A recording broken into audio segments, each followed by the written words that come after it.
Mesdames et messieurs, bonjour. Il est 15 heures au Caire. C'est l'heure de la transmission en langue française du journal sur la chaîne numéro 2 de la télévision égyptienne que j'ai le plaisir de le présenter et je commence tout de suite avec les principaux titres.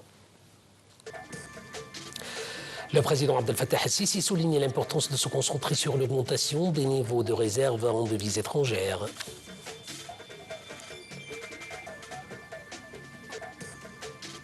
Les États-Unis, l'Arabie saoudite, les Émirats arabes unis et l'Égypte appellent à une trêve humanitaire de 3 mois au Soudan.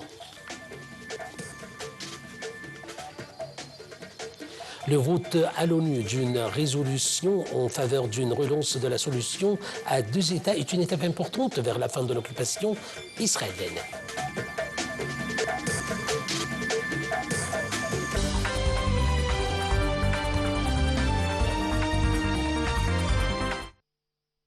À la une de nos actualités, le président Abdel Fattah el-Sisi a souligné l'importance de se concentrer sur l'augmentation des niveaux de réserve en devises étrangères et de répondre aux besoins de financement nécessaires pour renforcer les efforts de développement tout en continuant à fournir des ressources en dollars de manière suffisante. Lors d'une réunion consacrée au suivi des développements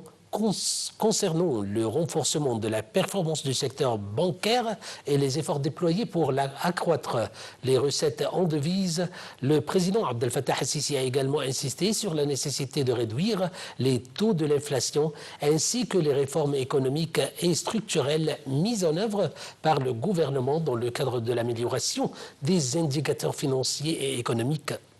Il a aussi examiné l'évolution de la dette extérieure en proportion du produit intérieur brut.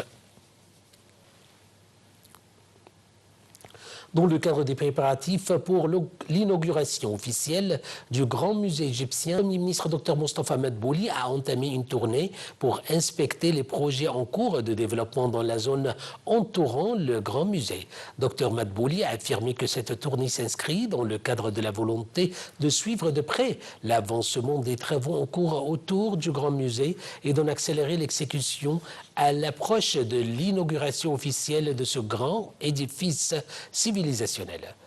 Dr Madbouli a commencé sa tournée par l'inspection des travaux en cours de développement de l'aéroport international de Sphinx. Cette visite s'inscrit dans le cadre du suivi des préparatifs entrepris par l'État pour accueillir les hôtes de l'Égypte participant à la cérémonie de l'inauguration du Grand Musée égyptien.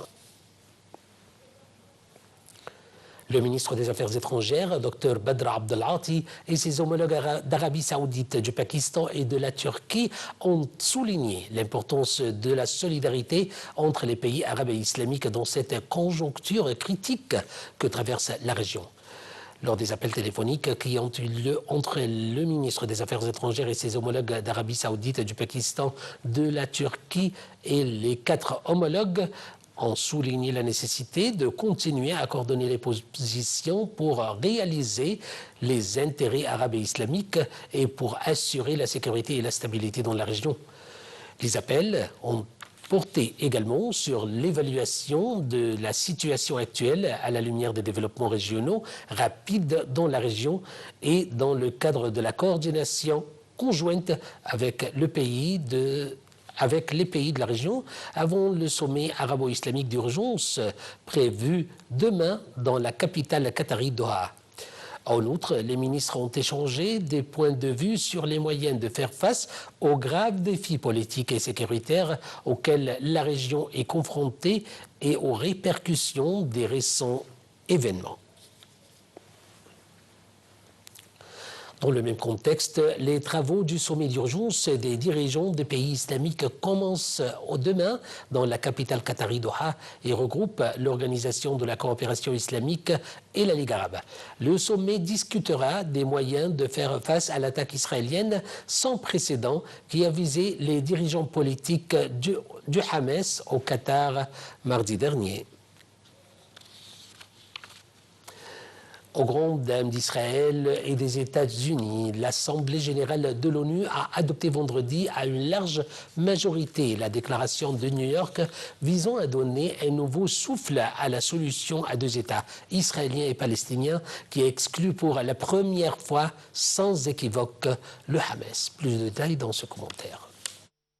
Aux grandes dames d'Israël et des États-Unis, l'Assemblée générale de l'ONU a adopté vendredi à une large majorité la déclaration de New York visant à donner un nouveau souffle à la solution à deux États, israélien et palestinien, qui exclut pour la première fois sans équivoque le Hamas.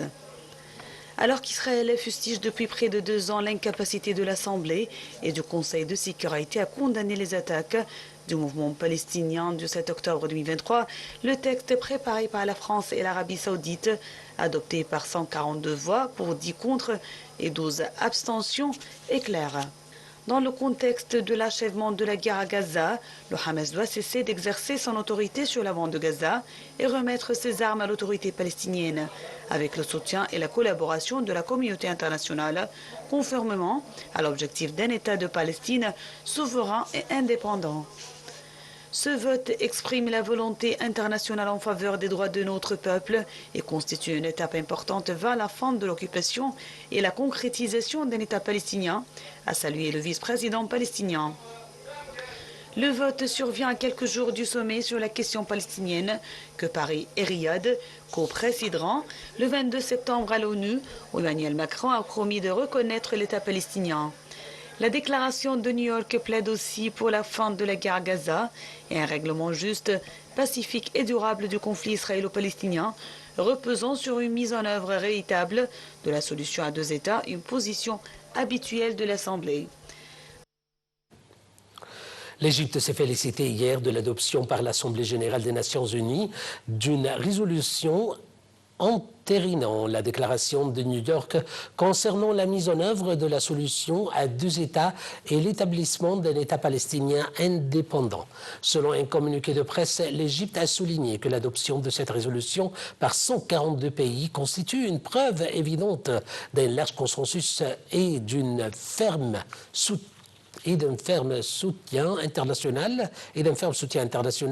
aux droits légitimes du peuple palestinien à l'autodétermination et à l'établissement de son État indépendant. L'Égypte a appelé également tous les États membres de l'ONU à conjuguer leurs efforts pour mettre en œuvre les conclusions de la conférence de New York, relancer le processus de paix au Moyen-Orient et mettre un terme aux politiques israéliennes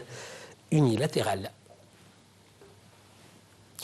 La Palestine a salué le vote massif de la majorité des pays en faveur de l'adoption et de l'approbation de la déclaration de New York et de ses annexes